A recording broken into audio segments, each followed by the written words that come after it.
berakar, bertumbuh dan berbuah di dalam engkau, sehingga namamu saja yang dimuliakan. Terima kasih Tuhan, kami berikan berkat Tuhan pada pagi hari ini ke dalam tanganmu, urapi bibir lidah hambamu sehingga bisa menyampaikan dengan baik. Dalam Tuhan Yesus kami berdoa, amin. Shalom saudara. Shalom. Pripun kabare? Mantap. Ya senang ya, masih dalam suasana Paskah karena masih bulan April. Nanti bulan Mei kita masuk suasana kenaikan Yesus ke surga. Jadi ya bersyukur bisa berdiri di tempat ini, bisa diberi kesempatan lagi untuk menyampaikan apa yang menjadi kerinduan hati Tuhan. Oke, jadi langsung saja ya, kita buka Alkitab kita pada Lukas 24.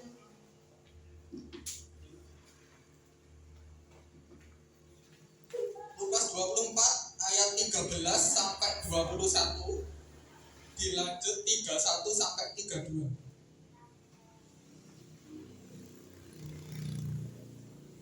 Sudah? Lukas 24 ayat 13 sampai 21 dulu. Ketemu ya? Oke. Dibaca bergantian cowok cewek dulu. Jadi nanti awali dari cowok, terus cewek, begitu selanjutnya sampai selesai. Oke, siap? Dimulai dari cowok dulu ya. Yo, 3, 2, 1. Judulnya aja, judulnya dibaca sekalian ayatnya. Ya. Ayat kita mulai dari ayat 13 ya, siap ya. Yang cowok 3, 2, 1. Yesus menampakkan diri di jalan ke Emmaus. Pada hari itu juga 2 orang dari murid-murid Yesus pergi ke sebuah kampung bernama Emmaus yang terletak kira-kira 7 mil jauhnya dari Yerusalem.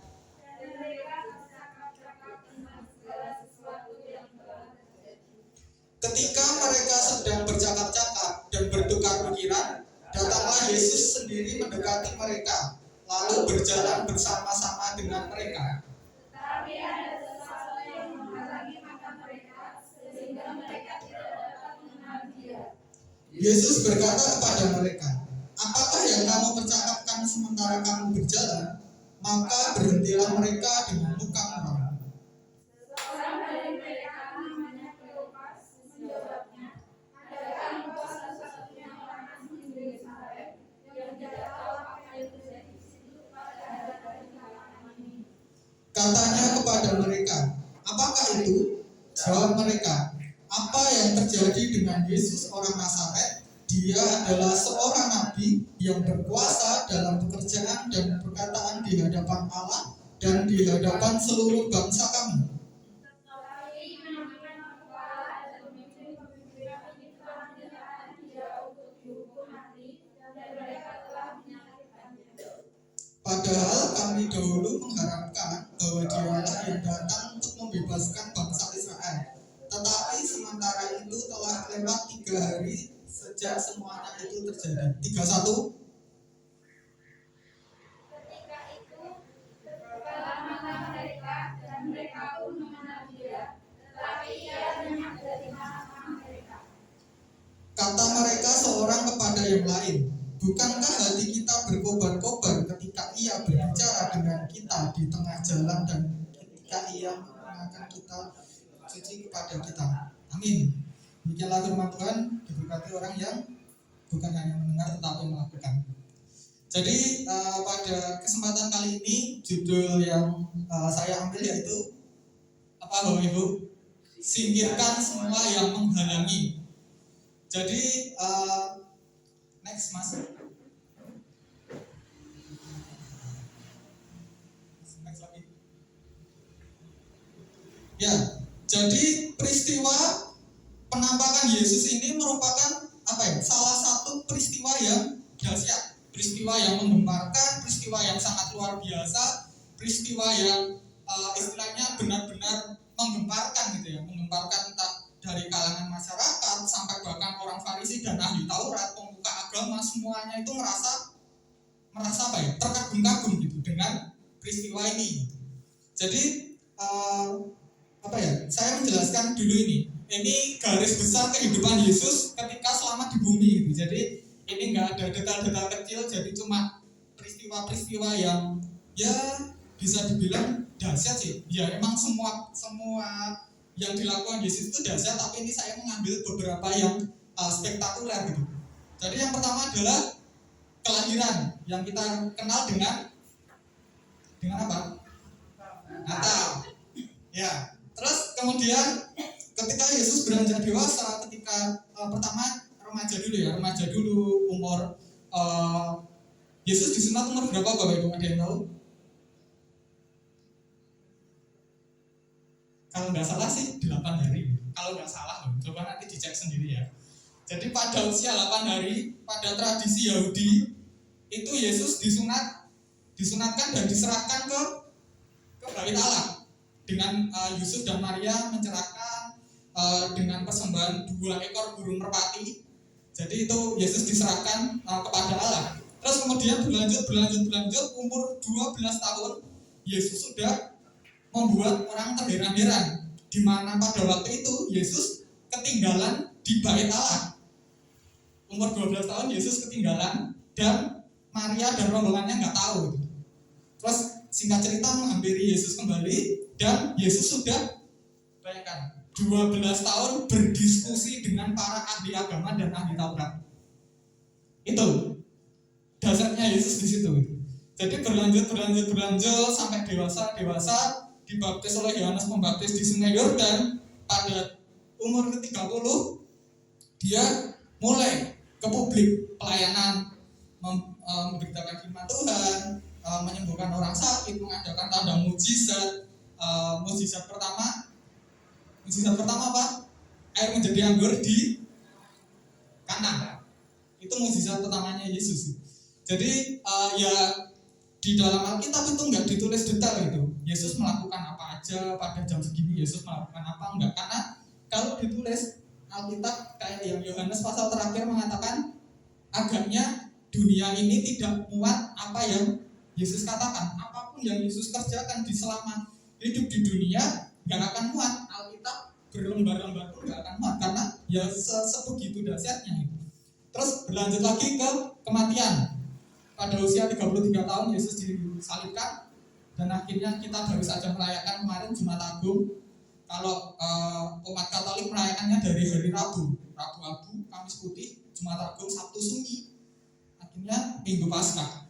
Jadi itu terus ini kebangkitan yang sudah mulai dilakukan Yesus sejak hari kebangkitan pada Minggu Paskah, dan akhirnya dia yaitu bangkit dari antara orang mati dan akhirnya lanjut lagi menampakkan diri, yang menjadi topik kita pada pagi hari ini, yaitu menampakkan diri. Terus kemudian nanti pada bulan Mei kita akan memperingati kenakan Yesus ke surga. Jadi ini ya Bapak Ibu sebagai pengetahuan saja bahwa ini adalah rangkaian bagaimana Yesus istilahnya rencana besarnya Allah itu terjadi di diri Yesus untuk menggenapi semuanya ini. Tapi next Mas. Ya, kita akan pada fokus pada menampakkan diri. Yesus menampakkan diri. Kira-kira ada yang tahu nggak Yesus menampakkan diri sebanyak berapa kali? Selama masa kebangkitan sampai masa kenaikan. Ada yang tahu? Ya, Yesus menampakkan diri sebanyak 10 kali. Jadi Alkitab mencatat 10 kali. Ya walaupun nggak detail juga ya, sama saya yang kayak bilang tadi, Yesus itu selama 40 hari sebelum naik ke surga, dia mengerjakan banyak hal. Dia mungkin ada tafsiran juga yang mengatakan dia mengadakan mujizat juga, bukan hanya sekedar menampakkan diri saja. Tapi di sini fokusnya itu, seperti yang kita catat bahwa Yesus setelah bangkit dia menampakkan diri 10 kali. Yang pertama dan perdana Yesus yaitu menampakkan diri kepada Maria Magdalena. Yang kedua adalah kepada perempuan-perempuan lain, yaitu si Yohana dan Maria ibu Yakobus, yang saat itu bersama-sama dengan Maria dan perempuan lain yang ingin istilahnya menilai Yesus pada saat hari ketiga minggu pada hari pertama minggu itu. dia menampakkan diri. Terus yang selanjutnya menampakkan kepada kedua murid. Yang ini yang akan kita bahas ini, dua murid Kleopas dan temannya yang menuju ke Emmaus. Selanjutnya menampakkan diri kepada Simon, menampakkan diri kepada murid-murid yang belum ada Thomas, dan menampakkan kepada murid-murid lagi yang ada Thomasnya. Terus selanjutnya menampakkan diri kepada 7 orang murid di Danau Tiberias. Pada saat itu sedang mencari ikan, dan Yesus tanya apakah ada lauk pauk, dan akhirnya mereka makan bersama dengan Yesus. Terus kemudian pada Yakobus, ternyata Yesus juga menampakkan diri kepada Yakobus, yang bisa kita lihat di dalam 1 Korintus 15 ayat 7. Itu di situ tercatat bahwa Yesus menampakkan diri kepada Yakobus. Kemudian yang terakhir adalah Yesus menampakkan diri pas sebelum dia naik ke surga.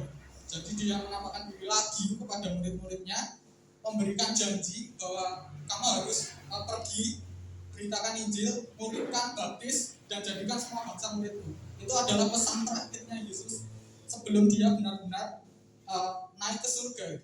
Jadi ya itu ya Bapak Ibu tentang bagaimana Yesus menampakkan diri 10 kali kepada orang-orang di sekitarnya itu.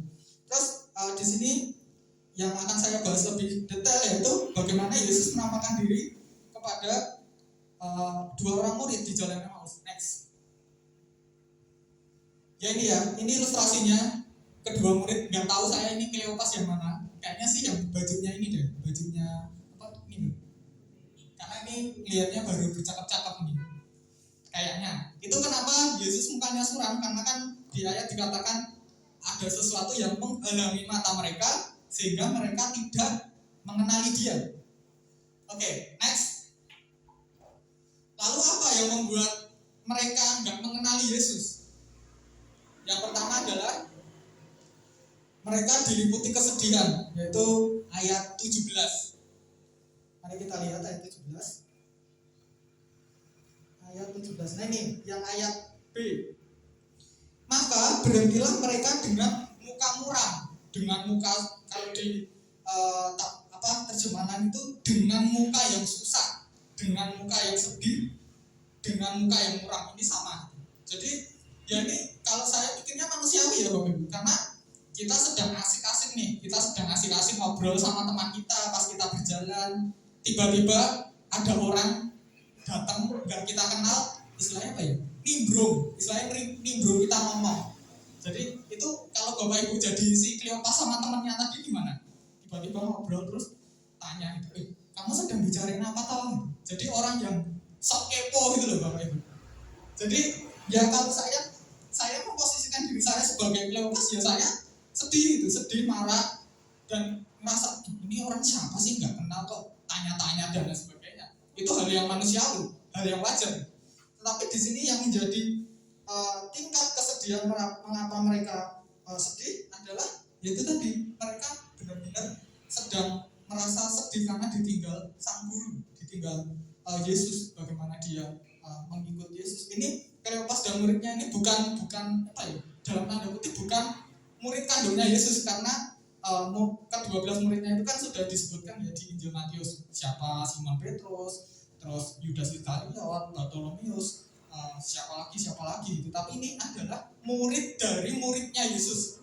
Jadi istilahnya bukan anak ya, cucu muridnya Yesus. Jadi di situ ada ada gerombolan yang besar bagaimana murid Yesus memuridkan orang, muridnya Yesus memuridkan orang lagi. Terus ada generasi bagaimana pemuridan pada masa itu sungguh berjalan dan sangat dahsyat gitu kuasanya.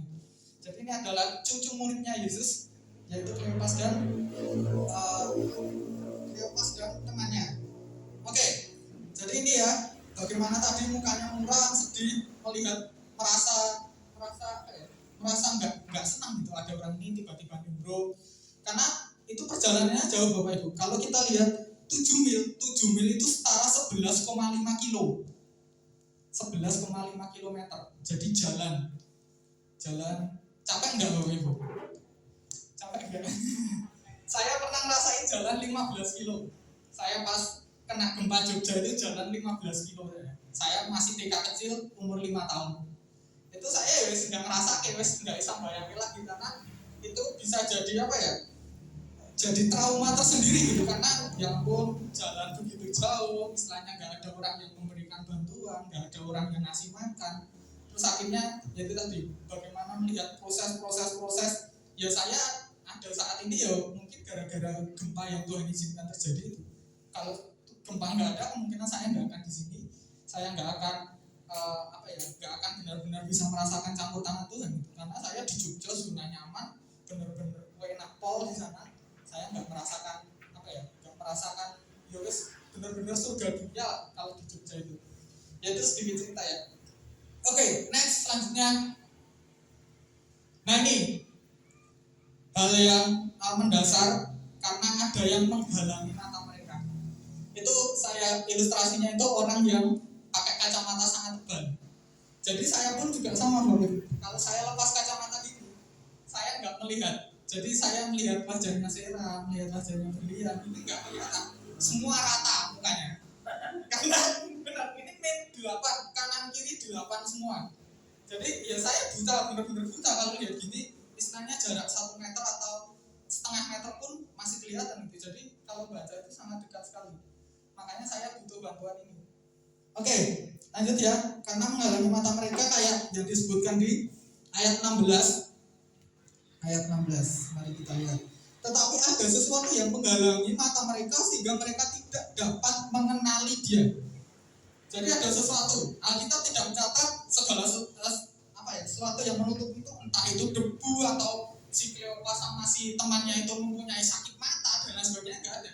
Yang jelas pada saat itu dia benar-benar nggak mengenali siapa Yesus. Mereka tidak mengenali siapa Yesus. Jadi ya nggak tahu juga gitu kenapa tiba-tiba ada muncul sosok seperti itu, ada muncul penampakan, saya bilang penampakan seperti itu gitu. Jadi mereka juga nggak, ya memang benar dia nggak mengenali, mereka nggak mengenali Yesus karena memang pada saat itu mereka selain dilanda kesedihan, mereka juga bingung gitu, bertanya-tanya apakah iya orang-orang yang perempuan katakan itu benar gitu. Karena pada masa Yahudi dulu perempuan itu nggak dipercaya, perempuan nggak boleh tampil di mimbar, perempuan nggak boleh bertemu dengan istilahnya kumpulan-kumpulan pemuka agama, perempuan nggak boleh.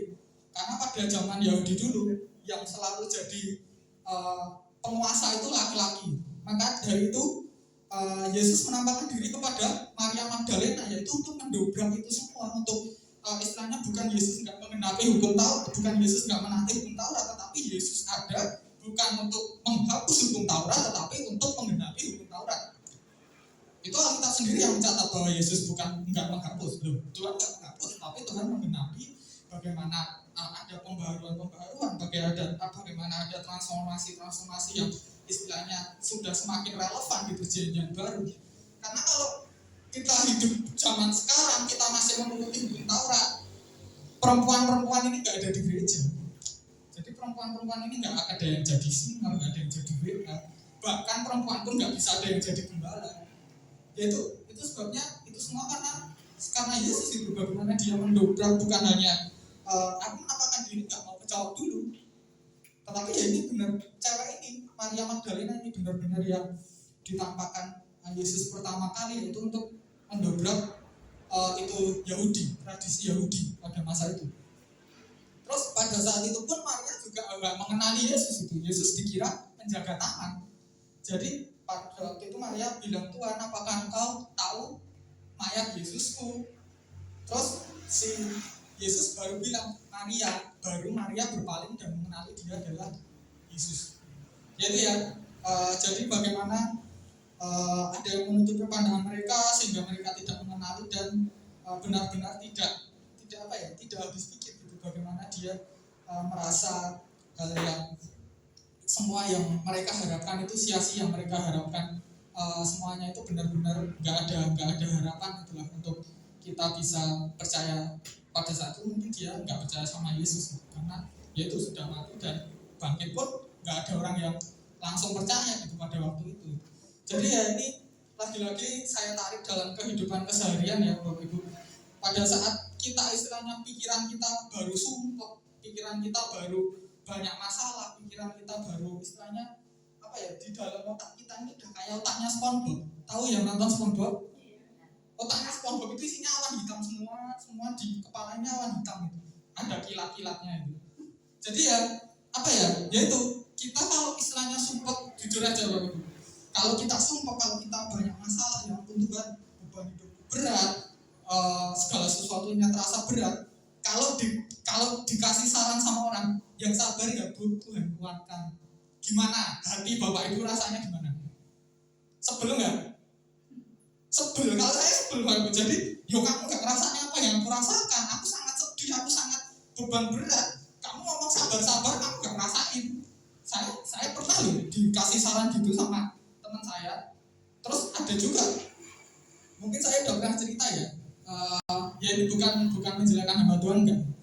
Ada mungkin saya udah pernah cerita juga, yaitu anaknya meninggal, hamba Tuhan anaknya meninggal dan akhirnya diberi penguatan sama jemaat. Bu, yang sabar ya, Tuhan beri penghiburan. Istrinya gembala ini ngomong, iya kamu gak ngerasain apa yang aku rasain. Sekelasnya pendeta loh. Sekelasnya hamba Tuhan bilang seperti itu, kan berarti itu benar-benar otaknya sudah penuh, istilahnya benar-benar apa ya, istilahnya mau emosi, mau mukulin orang mungkin. Saya kalau emosi rasanya gitu Bapak, mau mukulin orang siapapun yang ada lah, pukuli sekalian. Jadi ya benar-benar apa ya, benar-benar sebel gitu. Udah beban banyak, kamu nggak ngasih solusi, cuma ngomong tok istilahnya gitu. Jadi ya mungkin itu yang sedang dirasakan para murid. Jadi ini jangan dicontoh seperti ini gitu, karena memang benar-benar realitanya seperti itu, faktanya seperti itu gitu. Jadi ya itu ya Bapak Ibu, mereka nggak melihat karena mereka benar-benar sedang kacau, mereka sedang sedih dan lain sebagainya mungkin. Oke lanjut. Nah ini hal yang sangat mendasar, sangat penting, dan ini adalah bisa jadi bumerang buat kita sendiri, yaitu menggunakan dalam tanda kutip pandangan dunia. Mari kita lihat ayat 21. Padahal kaminya Kleopas dan temannya dahulu mengharapkan bahwa dialah yang datang untuk membebaskan bangsa Israel, tetapi sementara itu telah lewat 3 hari sejak semuanya itu terjadi. Jadi ada tujuan tertentu, ada maksud tertentu bagaimana saat itu mereka mengharapkan, semua bangsa mengharapkan, ya enggak semua bangsa, semua umat Israel dan murid-muridnya mengharapkan juga, oh ya Yesus datang begitu luar biasanya, pasti dia akan menjadi raja, enggak tahu, raja Israel, raja Yerusalem atau raja apapun, pokoknya kerajaan duniawi istilahnya. Karena pada saat itu ya ini jelas, karena mereka beranggapan bahwa dialah yang akan membebaskan. Berarti kan ada satu sosok pemimpin yang kuat, ada satu sosok pemimpin yang sangat luar biasa gitu, yang sangat benar-benar berkuasa untuk istilahnya membebaskan mereka dari tanah perbudakan. Karena pada masa itu Israel dijajah, Israel dibuang ke tanah pembuangan namanya Babel. Jadi di situ benar-benar disiksa. Israel disiksa, Israel istilahnya dijadikan budak di sana, dijadikan istilahnya apa ya, buruh kasar lah istilahnya gitu, nggak dibayar, nggak dikasih makan dan sebagainya. Tapi oleh karena kemurahan Tuhan akhirnya Musa dan Harun berhasil membebaskan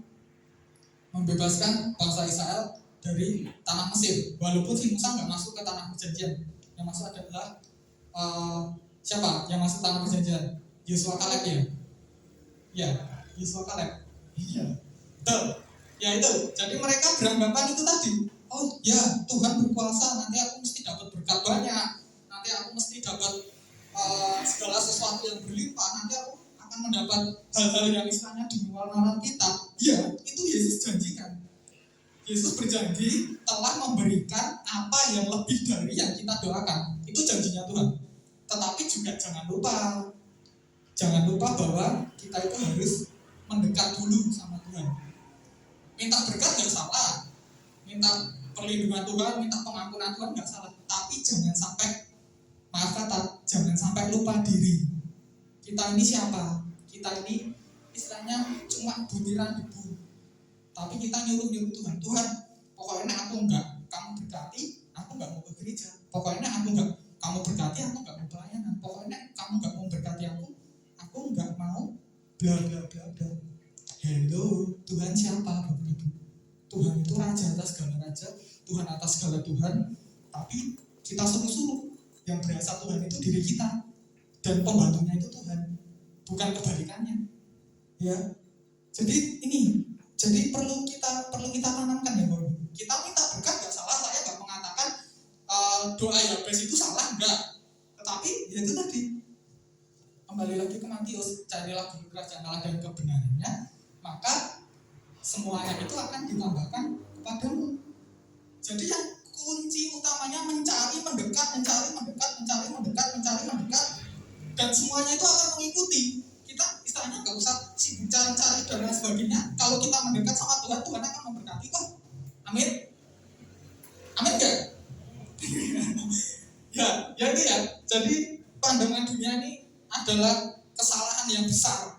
Jadi istilahnya hal kecil tapi benar-benar salah gitu. Karena ya bukan berarti kita hidup di dunia ya. Terkadang masih ada pandangan dunia. Oh Tuhan, ya ampun, masa aku sudah melayani kau pagi, siang, sore, malam, kembali ke pagi lagi, masa Tuhan gak memberkati? Ya itu rasa manusia biasa. Karena kita masih hidup dalam dunia.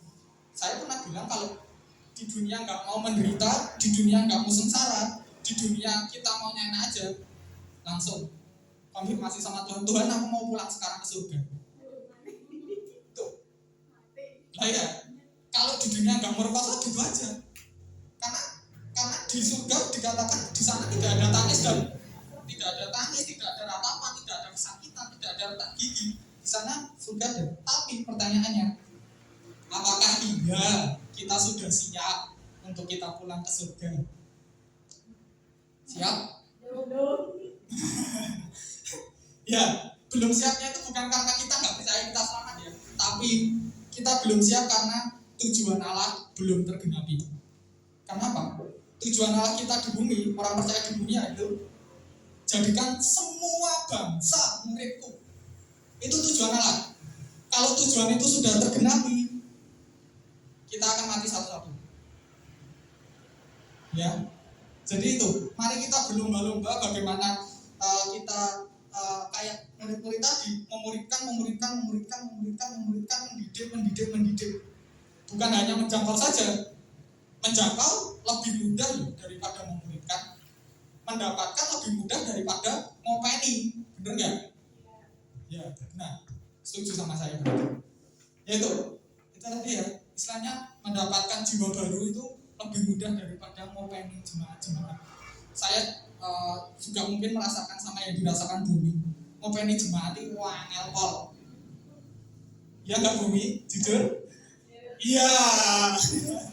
Ya, bener-bener wangel gitu. Karena saya juga punya adik rohani saya pun mau yang ngeyel-ngeyel pol itu. Jadi Pak, ya sekali-sekali nggak usah gereja, Pak, sekali-sekali ayo main, kita main kemana?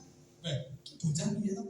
Jadi ya saya juga merasakan dari itu. Saya kan pernah juga, saya pernah bilang, Tuhan aku capek, aku nggak mau pelayanan, Tuhan aku capek, aku nggak mau ke gereja. Tapi pada dasarnya sampai sekarang saya masih ke gereja. Saya bersyukur Tuhan masih izinkan saya untuk melayani, Tuhan masih izinkan saya untuk berdiri di tempat ini. Karena ini adalah altar, istilahnya ini mezbah, dan saya mengorbankan diri saya. Saya mengorbankan diri saya sebagai korban bakaran istilahnya di altar ini.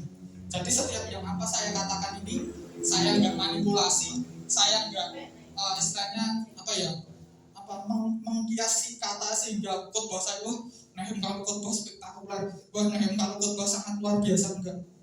Semua yang saya katakan semua dari Bible, dari firman Tuhan yang benar-benar sudah saya persiapkan sejak jauh-jauh hari. Jadi itu ya, Bapak Ibu, bagaimana pandangan dunia, jangan sampai kita fokus pada hal-hal yang duniawi, karena duniawi adalah sifatnya sementara. Raja dunia bisa mati, tapi raja atas segala raja tetap hidup selama-lamanya. Karena kehidupan kita itu bukan di sini. Kalau kita hidup di sini yaitu semua itu hanya titipan. Kita ini bukan pemiliknya, tapi kita adalah pengelolanya. Nih, kita diberikan harta benda, pasangan kita masing-masing, kita di gereja ini, kita dititipi jemaat sebanyak ini dan lain sebagainya, itu semua hanya titipan. Pada saat nanti pada masa kesudahnya gereja-gereja Tuhan di bumi akan diangkat, semuanya gereja Tuhan akan mengalami pengangkatan, dan ini raganya ini ditinggal, yang diangkat adalah rohnya. Jadi ya itu ya Bapak Ibu, jangan berfokus pada pandangan dunia, fokuslah pada pandangan-pandangan rohani yang itu bisa menjadi aset, yang bisa menjadi menjadi gambaran gitu untuk kita bisa memikirkan hal-hal yang bersifatnya kekekalan itu tadi. Jadi yaitu tadi Yesus sudah menampakkan diri kepada banyak orang, tidak bisa menjadi alasan bagi kita untuk kita nggak percaya, bukan menjadi alasan buat kita untuk kita ragu-ragu lagi. Karena memang benar 10 kali itu sudah hal yang sangat luar biasa, Bang. Karena kalau di dalam hukum itu minimal 2 atau 3 orang saksi itu kuat, tapi ini 10 lebih kuat lagi bahwa Yesus benar-benar sudah bangkit, sudah menampakkan diri, dan sekarang Yesus naik ke surga pada bulan Mei nanti, naik ke surga menyiapkan tempat buat kita semua. Amin. Ya, jadi kita nanti di sana senang-senang loh, kita memuji Tuhan, kita istilahnya nggak ada tangisan, nggak ada ratap dan kertak gigi, itu benar-benar istilahnya kalau membayangkan surga nanti benar-benar nikmat. Tapi lagi-lagi fokus pada diri kita, apakah diri kita sudah layak masuk ke surga nanti? Apakah diri kita sudah cukup, minimal cukup lah untuk kita masuk pada surganya yang kekal. Oke, next. Nah ini ya Bapak Ibu, hal-hal yang merintangi, yang menghalangi, dan yang bisa menjadi batu sandungan juga buat diri kita melangkah. Yaitu tadi kita diliputi kesedihan karena ya memang setiap orang punya masalah masing-masing. Saya yakin bukan lagi-lagi bukan jadi ajang pamer, oh masalahmu kecil, masalahku lebih berat, oh masalahmu kecil, masalahku lebih berat. Bukan jadi hal seperti itu, tapi bagaimana dengan kesedihan ini kadang kita nggak melihat Yesus itu apakah benar ada nggak sih? Apakah Yesus berjalan dengan kita? Kalau kita sedih, kita nggak tahu kanan kiri kita, tiba-tiba ada luka, kita masih. Tetapi kalau kita benar-benar lihat sekeliling kita, oh puji Tuhan, masih ada orang-orang yang membantu, puji Tuhan masih ada ibu gembala, puji Tuhan masih ada keluarga, lebih puji Tuhan lagi, Tuhan masih menyertai. Itu adalah harta yang sangat luar biasa. Kita bisa berjalan dengan Tuhan, kita bergandeng tangan Tuhan, yuk kita jalan bersama, kita berjalan bersama. Tuhan nggak mungkin lengah, ada lubang, kamu minggir dulu ya nak, ada lubang. Sebegitu indahnya loh. Kalau kita berjalan sama Tuhan, nggak mungkin jatuh. Kalau jatuh mungkin, tapi nggak sampai terbuka. Kalau kita berjalan dengan Tuhan, sangat damai sejahtera. Ya nggak? Ya. Oke, selanjutnya ini ya, menghalangi pandangan ini tadi nggak jelas dari kitab ditulis apa, karena ini tadi mungkin sambungannya sama yang satu, dia diliputi kesedihan karena memang benar-benar hiruk pikuk lah ininya, kepalanya, hatinya campur aduk semua. Terus kemudian ini cara pandang dunia, kita jangan berfokus pada itu karena kita sudah menjadi rekan sekerja Allah, bahkan kita sudah menjadi anak-anak Allah yang sudah ditebus, yang sudah dipindahkan dari lubang kebinasaan menuju jalan kebenaran. Itu adalah semua karena perbuatan Roh Kudus. Terus next, ayat ini kita baca bersama ya. 3, 2, 1. Berbahagialah orang ya.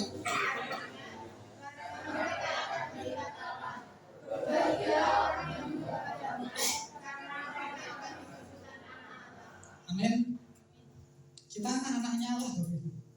Kita nggak ada alasan buat khawatir. Kita nggak ada alasan buat kita ragu-ragu. Masa depanku gimana Tuhan? Kehidupanku gimana Tuhan? Bagaimana dengan keluargaku? Bagaimana dengan sekolahku? Bagaimana dengan pasangan hidupku? Bagaimana dengan ekonomiku? Bagaimana dengan apapun itu? Karena kita sudah menjadi anak-anak Allah. Kita sudah melihat Allah. Oh ya, Yesus mengarahkan wajahnya kepada setiap kita, dan kita sudah melakukan segala perintahnya Tuhan. Maka dari itu kita disebut anak-anak Allah yang sangat berbahagia. Oke, next. Pertanyaan refleksi. Apa yang menghalangi pandangan kita kepadanya? Ini pertanyaan refleksi, bisa direnungkan, bisa komunikasikan dengan Tuhan, sehingga kita benar-benar bisa clear, bisa jelas, cetok melihat apa yang menjadi cara pandang kita kepada dunia. Karena kalau penglihatan kita secara dunia semakin tua pasti akan semakin rapuh, ya enggak? Tapi kalau secara rohani harusnya kita semakin tua kita semakin jelas melihat Yesus, kita semakin jelas melihat karyanya, kita semakin jelas melihat perbuatannya dan lain sebagainya. Amin. Next, Tuhan menolong kita. Mari kita berdoa bersama. Tuhan, kami bersyukur untuk kesempatan pagi menjelang siang hari ini. Hamba-Mu telah selesai memberitakan firman-Mu, tetapi kami yakin dan percaya firman-Mu tak berkesudahan, karena Engkau adalah Allah yang sangat luar biasa, Allah semesta alam, bagaimana tidak terbatas ruang dan waktu, sehingga Engkau masih berfirman pada sampai hari ini. Mampukan kami Tuhan untuk kami bisa mengerti, melihat dengan jelas bahwa Yesus masih bersama dengan kami dan menggandeng tangan kami dan berkata, ya nak, aku akan menolongmu, ya nak, aku akan menyertai engkau, ya nak, aku akan memberikan apa yang engkau butuhkan dalam setiap kehidupan kamu.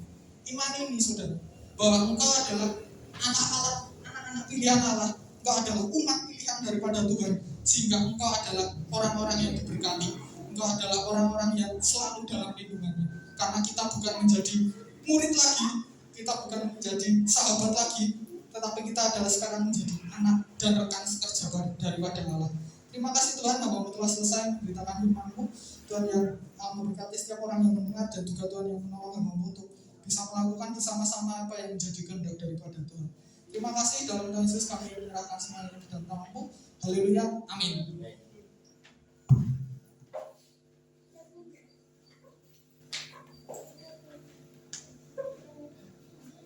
Bapak Ibu diberkati. Apa yang jadi penghalang kita, kadang-kadang kita tidak bisa melakukan kehendak Tuhan, ya. Apa yang jadi penghalang kita, nah pagi hari ini kita akan diberkati melalui kebenaran firman Tuhan. Apa yang menghalangi pandangan murid-murid, dia tidak bisa melihat Yesus. Dan biarlah pagi hari ini kita semua menjadi orang-orang yang mengalami kebangkitan Tuhan. Amin Bapak Ibu. Terima kasih Nehemia untuk firman-Nya pagi hari ini, begitu menguatkan kita. Puji Tuhan, kita akan masuk dalam pengumuman Bapak Ibu. Pengumuman yang pertama, ibadah hari Minggu pertama. Sudah tak terasa kita sudah masuk bulan Mei ya, bulan depan itu, minggu depan itu sudah memasuki bulan yang kelima di tahun 2022. Minggu pertama kita akan dilayani dengan perjamuan kudus. Terus kemudian untuk ibadah hari pertengahan minggu, hari Rabu itu seperti biasa jam 6:30, kemudian hari Kamis di Bulukerto jam 6:30 juga.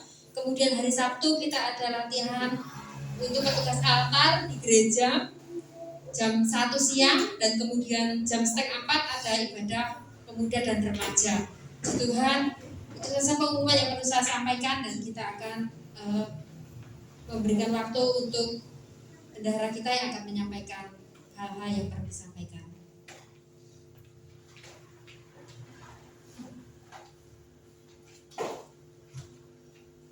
Salam Bapak Ibu. Halo. Puji Tuhan, pagi ini kita masih bisa dikasih kesempatan oleh Tuhan. Kita bisa berkumpul di tempat ini sehabis kita melaksanakan Paskah dari sekitar minggu yang lalu. Kami akan sampaikan keuangan kita dana Paskah kemarin. Kita mendapatkan total uang iuran kita 1.300.000, dan pengeluarannya untuk karcis masuk 750, untuk parkir 30, untuk ongkos bis 400, 500 dan 100 yang menambah Pak Puji. Terus untuk tambah snack 50.000, total semuanya 1.230.000. Jadi uang kita masih sisa 70.000. Untuk itu saya berikan kesempatan untuk teman-teman mungkin yang pendapat lain, uang ini untuk dimasukkan kas kantor hitam atau untuk apa, saya serahkan pada teman-teman. Masuk kas kantor hitam ya, karena hari Minggu juga tidak ada persembahan, jadi saya masukkan tetap minggunya tetap genap 4 kali ya. Ya, terima kasih, begitu saja. Terima kasih waktunya, waktu kami kembalikan. Saya mohon didoakan Bu, badan saya itu rasanya lemes seperti tidak ada kekuatan. Ya, saya apa? Untuk pada beda. Puji Tuhan, terima kasih pengumumannya. Acara kita sukses ya Bapak Ibu. Bahkan dananya masih sisa ya. Itu cuma sisa seberapa tapi bisa ditambahkan digabungkan ke kas. Terima kasih untuk kerjasamanya Bapak Ibu semua. Panitia kemarin yang sudah terlibat, kita boleh bersukacita bersama-sama dan mudah-mudahan di tahun depan kita bisa bersukacita lagi. Amin. Itu saja hal yang perlu saya sampaikan. Mari kita akan berdoa. Hari ini selain Mbak Sumi mungkin ada yang minta didoakan.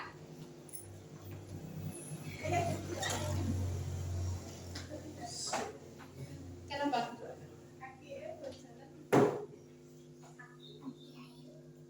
Habis vaksin juga. Ya, kita doakan, kita dukung dalam doa ya Bapak Ibu untuk Ibu Yanti juga untuk Ibu Semi. Lain lagi ada yang minta untuk didoakan? Kenapa Sarah?